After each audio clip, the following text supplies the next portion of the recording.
Hey guys, so I'm going to go over a little bit of information about the business development, aka the Realtor recruiting team that we've developed here at Crown Home Mortgage. And really, the biggest reason for it was because we understand that nobody, even the best loan officers, enjoys prospecting and cold calling for new business. So it's our way of really trying to support the loan officer and sales teams as much as possible without really getting involved in the like nitty gritty loan details and rates and terms and products and all that type of stuff. So in essence, what I'm going to show you is the business development team is here to help our loan officers get commitments from referral partners in their local marketplace to meet in person, to have a virtual video conference or something similar in nature to really build a relationship.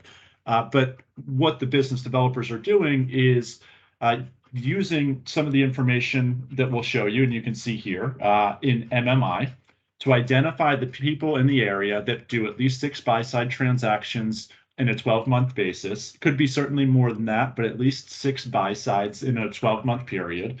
And then reaching out to them on your behalf to make an introduction and to get permission to set up a meeting to build that relationship.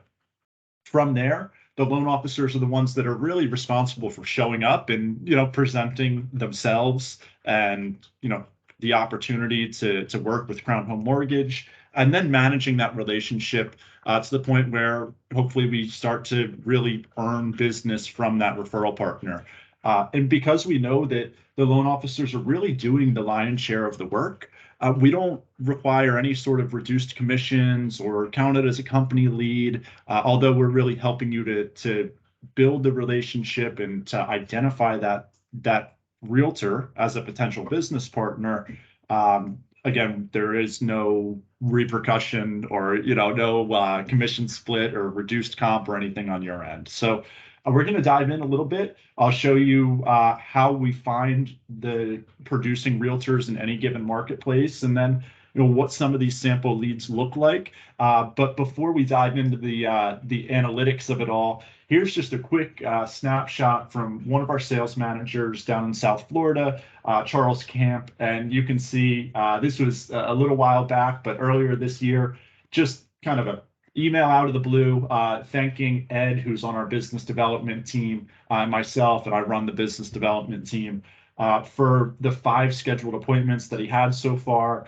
He mentioned how easy it was to meet with these realtors, having kind of a warm introduction, and thankfully, had mentioned that he really didn't even have to ask for the business. It was just such a good organic meeting that that this individual, Tim Curry, just kind of offered to give him loans right away. Now that won't always happen, right? But this is kind of best case scenario. So I'll walk you through real quick, just a kind of a basic overview of MMI, which you'll be able to see here. So when you log into MMI, and again, you don't need to do any of this. We have a business development team that will do it on your behalf. But just so you know what happens behind the scenes, when we come into MMI and we go to real estate, we can run an agent rank search, and that'll allow us to either look at 6-month or 12-month terms, and we can base it on county or zip code. So in our case, we'll say maybe we'll do New Jersey, and we're going to do, let's say, Mercer County. And we want to look at a minimum transaction count of at least 6 buy-sides per year. And this is going to do its little thinking. And what you'll see in a moment here is an auto-populated list of all the agents, in this case, 100 agents in Mercer County that do at least 6 buy-side transactions a year. And this is ranked from highest to lowest. I actually prefer to look at it the other way. So if we sort this from lowest to highest, then you can start to see the 100 agents, lowest to highest, that meet our criteria in this case, our local market area in Mercer County, New Jersey. So a couple of important things to note. MMI is really great because it'll give you all sorts of information about the individual realtors. So here you can see Michael Jarvis. Again, he did at least 6 buy-side transactions in Mercer County. May have done more than that outside of Mercer County. But when I click into Michael, it's going to immediately show me all of the kind of surface level information about who he is as a real estate agent. We can see that he works with Next Home Essential Realty. He has sold 7 transactions within the last 12 months. And here are some of his loan officers that he's worked with. And it's fairly safe to assume, if I just kind of look at the pattern here, that, one with Ashton Peter, one with Stephanie Arcelay, one with Eric Hutton, one loan with Edward McConaughey. So it looks like this gentleman, Michael, probably doesn't have a preferred lender or a real team member on the mortgage side. So nice information to have as you're kind of building a relationship with Michael. Maybe you're preparing for an in-person meeting. All sorts of information here that can be really useful. It'll tell you, again, kind of the breakdown of his business, listings versus buy sides. It will also show you any active listings that he's got going right now. You can see his properties pending. And you can see who he's worked with on the title side. So again, just some kind of fun, cool information that'll give you a little bit more insight into any of these individual realtors. So you can work your way down the list here, and you'll see that all of these people match our criteria. And the further down we get, for example, on page 3, we're now looking at people that are doing 8, 9, and 10 transactions.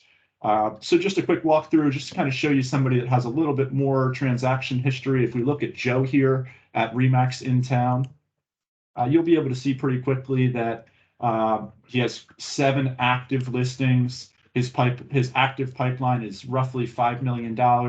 In the last 12 months, he's sold 37 units. And here's an example of his listings, all kind of in the Mercer County area. And again, similar to what you can find on the Fast Facts page, here's a list of the lenders that he's used. So again, it kind of suggests that he doesn't necessarily have one go-to lender, which is a really great opportunity for us. So we'll fast forward just a little bit. Let's pretend that our business developers are reaching out to Janice and Darlene and Aaron and Jane and really kind of setting the table for our local loan officer. In this case, could be you. They're going to reach out and introduce Crown Home Mortgage and talk a little bit about the differentiators that really make us special here at Crown. And ultimately, what they're going to ask for is permission to set up a meeting with our local LO. So they're not really discussing rates and terms and guidelines and LTVs and all the technical stuff, but they're really trained on how to make a great first impression, build rapport quickly, and then set the appointment and get off the phone. So at this point, let's just assume that our business developer has gotten permission to set up the appointment. You're going to receive an email that looks something like this. And in this case, Edward Wills, one of our business developers, had reached out to Misty, who is an active realtor with Gulf to Grove Realty in South Florida. And you can see that this email was sent back in July, but he had asked our loan officer to send information via text prior to the call, and then reach out to discuss opportunities to become a preferred vendor. I'm sorry, a preferred lender. So Ed's kind of already laid the foundation. Misty kind of knows what we have to offer. She's interested in learning about a true partnership with one of our loan officers. So this loan officer is going to really quickly be able to reach out, build on that rapport, and just kind of continue the conversation that Ed had previously. Another example here is you can see this was also a lead from Edward Wills, sent to another loan officer in Central Florida, Charlie Camp. And we'll scroll down to the first email. This was where the lead was actually sent to Charlie back in mid to late July. And he's saying here, a manager should call tomorrow to discuss meeting details. She, as in the agent, Alicia, was very busy today and couldn't take the call, but said to have Charlie call tomorrow. So Charlie reaches out tomorrow on the 20th And you can see really quickly, here the email is on the 20th. And he replies back just to keep me and Ed in the loop and says, thanks, made an appointment. Funny how easy it is to get appointments when you compliment people. Just some tips and tricks that we've worked on with Charlie along the way. So really, really simple. You can see the lead comes in on the 19th. Here's some information. And on the 20th, Charlie's got an appointment with this realtor that in this case sold 20 units within the last 12 months. So it's a really simple process, seems to be working really well. There is no commission split or reduced comp for our sales team. It really just is truly a value added, something that we believe is really helpful in order to grow production across the board. So if this is something that you're interested in, or if you're looking for opportunities to have more at bats with local agents in your market that sell homes on a regular basis, just reach out to one of the managers at Crown Home Mortgage, and we'd be more than happy to talk to you about the business development team.